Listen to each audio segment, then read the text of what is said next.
kita mau perkenalan dulu. Balls hanging low while I pop a bottle off of ya. Chain swinging, clang clang, and it costs a lot. Bitch, I'm always at the guala, yeah, and you are not badass beat. Keep on going till you hit the spot. Whoa, I'm a big bag hunter with the bow. She got a big bed, never drop it low. Mama called me and she happy with the grow. Never ever fall for a party that's a no. Lanjut kita bahasan. Organisasi Konferensi Islam (OKI). Awal berdiri. Organisasi Konferensi Islam (OKI) adalah organisasi internasional yang anggotanya terdiri atas negara-negara Islam seluruh dunia. Organisasi ini didirikan pada tanggal 22 September 1969 saat konferensi tingkat tinggi KTT pada negara Islam Rabat, Maroko. Atas prakarsa Raja Faisal dari Arab Saudi dan Raja Hasan II dari Maroko. Latar belakang didirikannya organisasi ini dibacu oleh peristiwa pembakaran Masjid Al-Aqsa yang terletak di kota Al-Quds, Yerusalem pada tanggal 21 Agustus 1969. Peristiwa pembakaran tersebut menimbulkan reaksi keras dunia, terutama pada kalangan umat Islam. Saat itu dirasakan adanya kebutuhan yang mendesak untuk mengorganisir dan menggalang kekuatan dunia Islam, serta mematangkan sikap dalam rangka mengusahakan pembebasan Al-Quds. Tujuan OKI didirikan berdasarkan pada keyakinan atas agama Islam, penghormatan pada piagam PBB dan hak asasi manusia.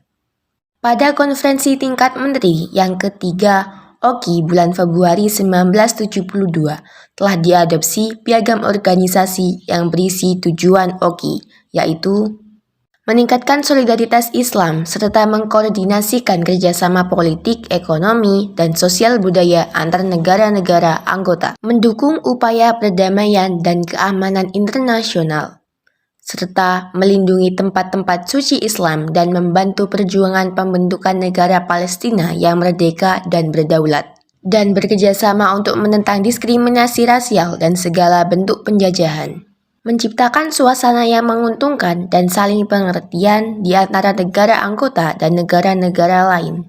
Prinsip untuk mencapai tujuannya, negara-negara anggota menetapkan 5 prinsip, yaitu persamaan mutlak antar negara-negara anggota, menghormati hak menentukan nasib sendiri, tidak campur tangan atas urusan dalam negeri negara lain, menghormati kemerdekaan, kedaulatan, dan integrasi wilayah setiap negara, penyelesaian sengketa yang mungkin timbul melalui cara-cara damai seperti perundingan, mediasi, rekonsiliasi, atau arbitrasi. Abstain dari ancaman atau penggunaan kekerasan terhadap integrasi wilayah, kesatuan nasional, atau kemerdekaan politik suatu negara. Konferensi tingkat tinggi, konferensi para kepala negara atau pemerintahan, konferensi tingkat tinggi atau KTT merupakan badan otoritas tertinggi dalam organisasi. Semula, badan tersebut mengadakan sidangnya apabila kepentingan umat Islam memandang perlu untuk mengkaji dan mengkoordinasikan mengenai masalah-masalah yang menyangkut kepentingan dunia Islam. Tetapi pada KTT 3 OKI di Mekah bulan Januari 1981 ditetapkan bahwa KTT diadakan sekali dalam 3 tahun untuk menetapkan kebijakan-kebijakan yang akan diambil OKI. Konferensi tingkat menteri. Sedangkan untuk konferensi para menteri luar negeri atau KTM sesuai dengan artikel 5 piagam OKI diadakan sekali dalam setahun bertempat di salah satu negara anggota. Pertemuan yang dihadiri oleh para menteri luar negeri tersebut akan memeriksa dan menguji progres report dari implementasi atas keputusan-keputusan dari kebijakan yang diambil pada pertemuan KTT. Peran Indonesia dalam OKI. Kontribusi nyata Indonesia sebagai anggota OKI yang paling memiliki peran strategis diantaranya adalah pada tahun 1993 Indonesia menerima mandat sebagai Ketua Komite of SIC yang bertugas memfasilitasi perundingan damai antara Moro National Liberation Front dengan pemerintah Filipina.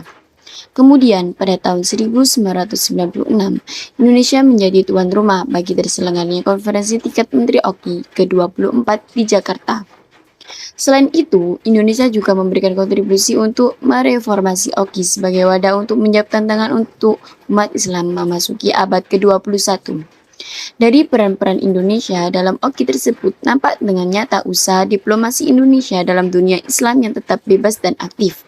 Bebas karena tidak terikat dalam suatu blok tertentu dan aktif dalam mengusahakan segala kestabilan dan keharmonisan serta perdamaian dunia, baik dunia Islam maupun Barat. Pada 28 Juni 2011, Organisasi Konferensi Islam berubah menjadi Organisasi Kerjasama Islam.